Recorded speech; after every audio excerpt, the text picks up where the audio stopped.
Señoras y señores, muy buenas noches. Bienvenidos a que hablemos de salud mental. Señores televidentes, buenas noches. Nuevamente en su programa Hablemos de Salud Mental.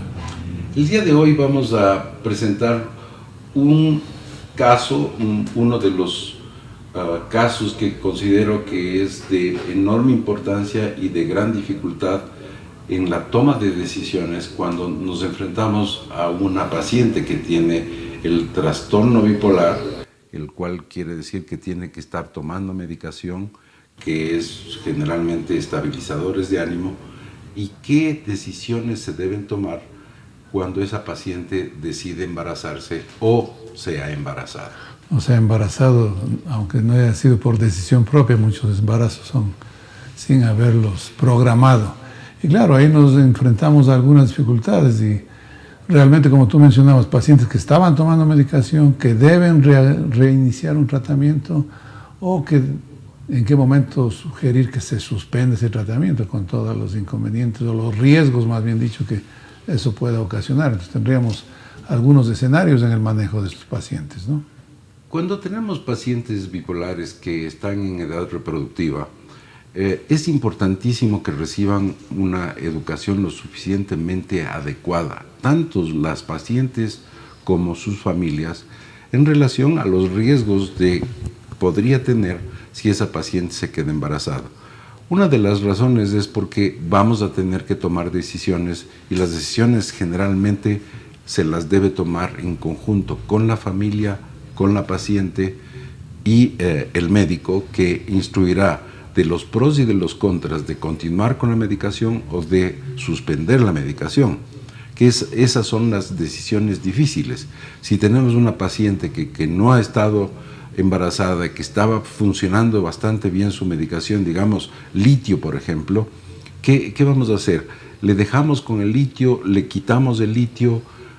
Una paciente que ha estado tomando otro tipo de medicamentos como estabilizadores de ánimo, especialmente anticonvulsivantes y en especial la carbamazepina y el ácido valproico, van a tener que suspender la medicación, y lo ideal es antes de que se queden embarazadas, para que la suspensión no sea brusca. Suspensión bruscas o cambios bruscos de medicación llevan a recaídas, y las recaídas son más difíciles de tratar. En muchísimos de los casos esa es una de las complicaciones. Sí, pues lo que mencionábamos, lo ideal es que suspenda la medicación, evidentemente, cuando ya programa un embarazo, pero el asunto se complica bastante más si es que ese embarazo pues no ha sido programado y el paciente está tomando medicación. Los que tú mencionabas, el litio, estabilizadores y los mismos antidepresivos o los mismos antipsicóticos, dependiendo del estado de la paciente y con qué tratamiento haya estado. Yo entiendo que los riesgos son diferentes y las conductas pueden ser también diferentes, ¿no? Claro, hay que tomar en cuenta de que la mayor parte de los medicamentos psicotrópicos atraviesan la barrera placentaria. La barrera placentaria es, para decirlo de alguna manera, un filtro que deja pasar a ciertas cosas que podrían ser dañinas para el bebé y no deja pasar cosas que serían realmente dañinas para el bebé. Los psicotrópicos, es decir, los medicamentos usados para trastornos mentales, son medicamentos que en su mayoría atraviesan la barrera placentaria, y por lo tanto tenemos que tener un conocimiento adecuado de cuáles serían más riesgosos y cuáles serían menos riesgosos, cuáles se podrían utilizar y cuáles no se podrían utilizar. Si es que se trata de un caso de un trastorno bipolar leve o moderado, la discusión va a ser: mantenemos la misma medicación, suspendemos la medicación y le reiniciamos a partir del segundo o el tercer trimestre del embarazo, es decir, cuando ya la organogénesis ha terminado y podemos utilizar medicamentos que no van a afectar el desarrollo del bebé, porque hay medicamentos que podrían ser teratogénicos.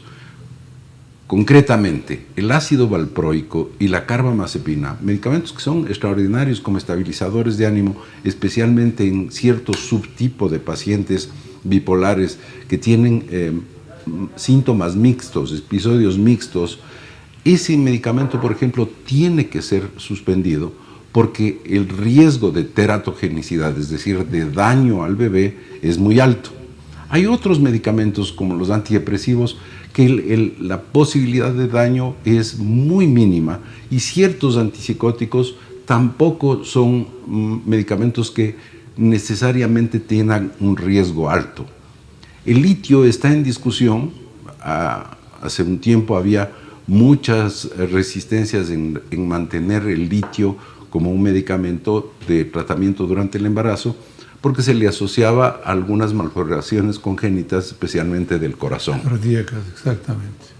Y eso pues sí era prácticamente una contraindicación absoluta del que el paciente mantenga el litio si es que se había embarazado. Pero con lo que tú mencionas me pongo a pensar, la decisión debería ser absolutamente personalizada, es decir, individual, claro, en cada caso, claro. No solo por los medicamentos, el tipo de medicamentos, sino según el estado en que esté la sintomatología de la paciente. Claro, entonces ahí sí tendríamos que ver. Si tenemos una paciente estabilizada, la decisión va a ser, ¿qué hacemos? ¿Mantenemos, quitamos, le seguimos con apoyo psicosocial, que sería importante? Pero si está tomando medicamentos que sabemos que son teratogénicos, va a tener que suspender. Por eso yo hablaba de que antes de que se dé el embarazo, a una paciente bipolar que está en edad de poder procrear, tenerle advertida de que no puede embarazarse, de que tiene que cuidarse y de que tiene que ser rigurosamente el cuidado, precisamente para evitar que se quede embarazada y esté recibiendo en esas primeras semanas medicamentos que potencialmente podrían ser dañinos. Sí, en eso cuando el embarazo programado está muy claro, pero con relativa frecuencia se ve pacientes que vienen en estado embarazada, sin haberlo programado. ¿Y si tú no las conocías? No, okay. No, o sea, sí. Si tú las conocías, deberías influirle a la paciente y a la familia. No siempre las cosas resultan idealmente, ¿no? Pero eso sería lo ideal. Mi pregunta iba al respecto de que generalmente se dan cuenta o certifican un embarazo alrededor de las 6 o 8 semanas. Exacto. Entonces tenemos ya un embarazo que ha sido detectado a las 8 semanas. Tenemos que suspender, ¿qué nos llevamos? Un par de semanas más. O sea, las 10 primeras semanas de embarazo, ese bebé ha estado recibiendo carbamazepina o ácido valproico. Exacto. Entonces ahí se tiene que hacer una pues, decisión difícil de continuar el embarazo, retirar lentamente la medicación, si es que es una medicación de la cual tenemos certeza de que es teratogénica. Si no es esa, mantenerle la medicación, discutir con la paciente y con la familia si le retiramos lentamente y la reintroducimos después del segundo o tercer trimestre del embarazo, o le mantenemos todo el embarazo sin medicación y esperamos a ver qué pasa después del parto. Es decir, son tres posibilidades. Sí, dependiendo del cuadro clínico, dependiendo de los síntomas, ¿no? Hay algunos que pueden mantenerse todo el embarazo y más bien en el posparto. En el posparto las posibilidades son mucho más altas de recaída. Mantener durante el embarazo también estaría aumentando el riesgo. Depende de cuál es la medicación. En los dos concretamente que nos estamos refiriendo, ácido valproico y carbamazepina. Esas deberían retirarse a como dé lugar. En lo ideal, si tenemos pacientes que son bipolares, que nosotros las conocemos, que están siendo tratadas con estos dos medicamentos, ser muy insistentes en la educación de que tienen que tener cuidado para no embarazarse.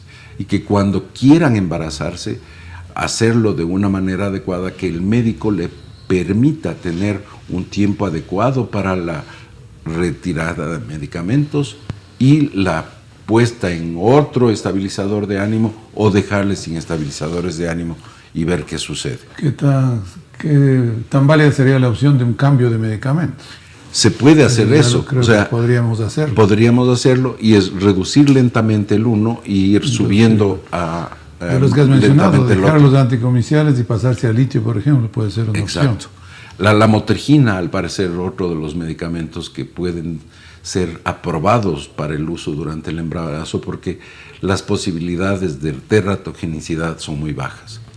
Los tricíclicos son muy teratogénicos, pero los nuevos medicamentos inhibidores de la recaptura de serotonina, o sea, antidepresivos nuevos, tienen muchísimo menos riesgo, exceptuando uno, que es la paroxetina. La paroxetina sí, al parecer sería preferible evitarla. Sí.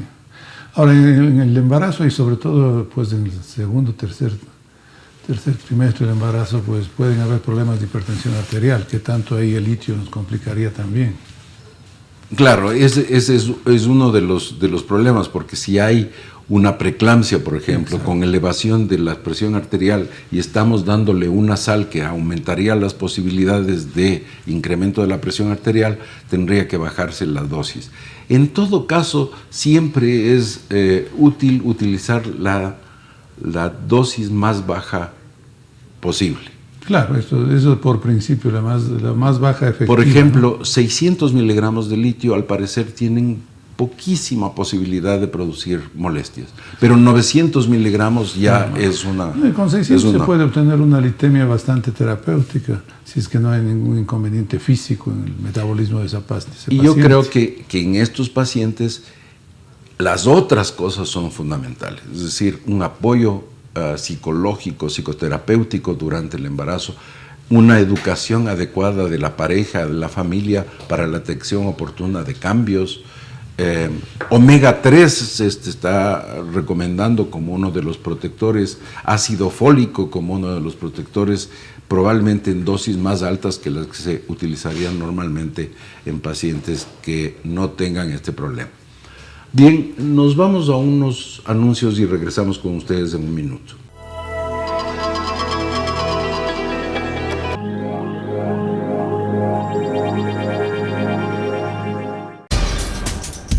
Telesucesos es un canal de televisión comprometido por entero a la noble tarea de comunicar con responsabilidad.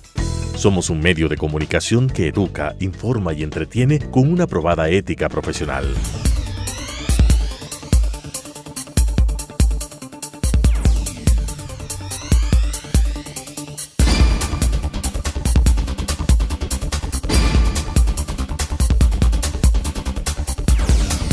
Canal 29 se identifica plenamente con la nueva televisión de vanguardia. Somos Telesucesos, porque Quito TV.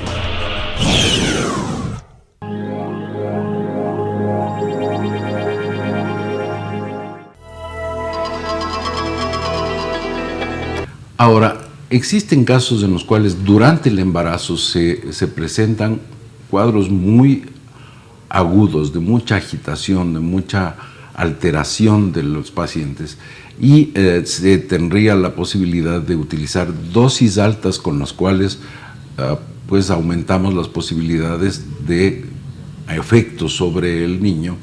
Pero hay un tratamiento que es el tratamiento electroconvulsivo o TEC, o estimulación eléctrica cerebral. El pésimo, tiene un pésimo membrete y muy mala fama, electroshock, pero ese es uno de los antidepresivos, por ejemplo, más eficaces y que no tienen ningún efecto sobre el bebé. Entonces, una de las indicaciones posibles es la terapia electroconvulsiva. Es una de las terapias que, claro, nos pueden sacar de apuros, pero como tú has mencionado, en un caso extremo, ¿no? En un caso de agitación o en un caso de un cuadro depresivo muy profundo. Con un riesgo suicida, por ejemplo. Obviamente, sí pueden utilizar. Y sí, eso sí hay estudios al respecto de que el bebé no se afecta, sobre todo está protegido por la musculatura lisa del útero, ¿no? La única que podría considerarse algún efecto colateral de esta forma de tratamiento es que podrían adelantarse un poco las contracciones, ¿no? Es decir, podría tener un niño más prematuro, probablemente, pero el bebé no va a sufrir ninguna posibilidad de daño. Ahora, hay ciertas posiciones extremas en esto. Hay personas que mencionan que hasta las 28 semanas no debería administrarse ninguna de estas sustancias psicotrópicas, ¿no? Ninguno de estos medicamentos. Sí, entiendo que con el riesgo aumentaría notablemente si nos guiamos de eso. Es un área en la que nadie hace investigación, o sea, sería muy poco ético hacer investigación al respecto, pero hay registros muy, muy grandes de más de 1 millón de pacientes en los cuales se ve pros y los contras de cierto tipo de medicamentos y se llega a conclusiones a partir de estos grandes grupos de pacientes estudiados, especialmente como hay países en donde el seguro es fundamental y los seguros van registrando prácticamente todas las historias clínicas, entonces tienen unas bases de datos enormes y se puede sacar conclusiones. Entonces, a partir de esas conclusiones, los datos más recientes, por ejemplo, hablan de que el litio no es tan peligroso como se planteaba originalmente, que los atípicos o los antipsicóticos atípicos que se utiliza con bastante riesgos y entre esos la quetiapina es otro de los medicamentos que sería bastante seguro, o la lamotrigina, un medicamento que se utiliza normalmente en trastorno bipolar, especialmente a las personas que no responden al litio, tiene muy buena tolerancia y poco riesgo de daño. Entonces tenemos información, evidentemente, información adecuada para contrarrestar esas posturas. Ahora, lo ideal es que no haya embarazo. Lo ideal sería que no tome absolutamente nada durante el embarazo, ni antes ni después.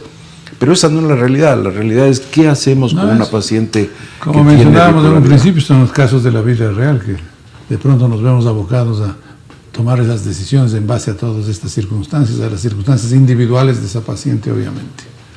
Ahora, ¿qué pasa en el momento del parto? En el momento del parto, las posibilidades de recaída o de que tenga una psicosis puerperal, un episodio de alteración muy marcada, los pacientes bipolares, es mucho más alto en ese periodo que en cualquier otro periodo, mucho más alto que durante el embarazo o antes de embarazarse. En el puerperio o el posparto, pues es muchísimo más alto.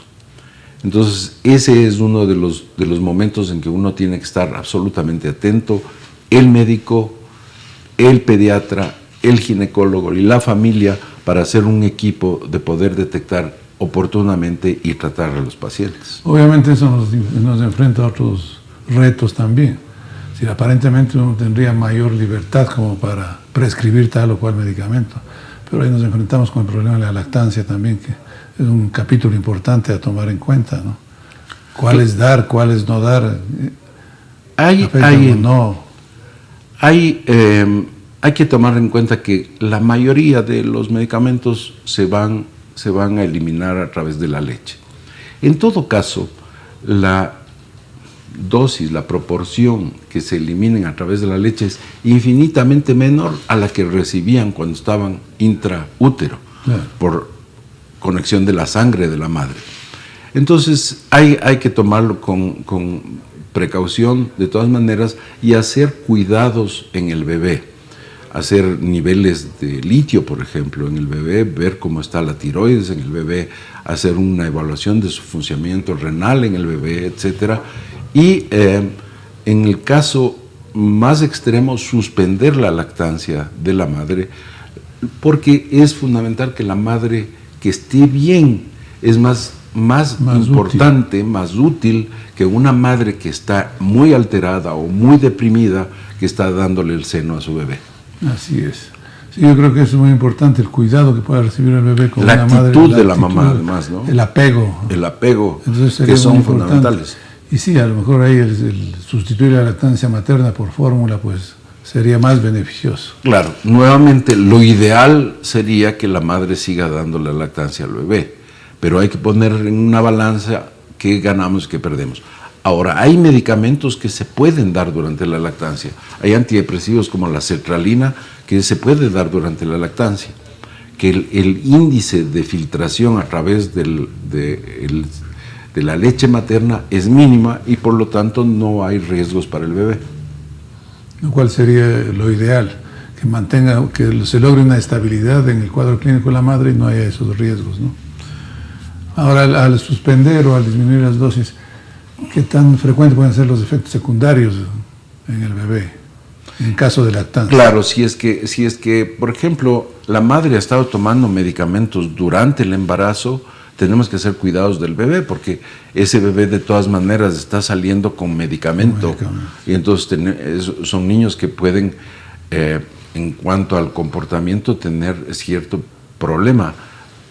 una suspensión, va a tener una suspensión brusca de medicamentos del bebé. Entonces parto, podría claro, presentar algunos síntomas pues de irritabilidad, no van a dormir adecuadamente, y esto va a ser pasajero. Si es que durante la lactancia la madre está recibiendo medicamentos, pues tenemos que estar pendientes de cuáles son los efectos en la conducta del niño. Difíciles decisiones y Muy evidentemente difíciles. hay que tratar de evitar el estar en este tipo de situaciones. Bien, creo que con esto vamos a concluir el programa del día de hoy. Les esperamos la próxima semana para que sigamos hablando de salud mental. Hasta la próxima semana. Buenas noches.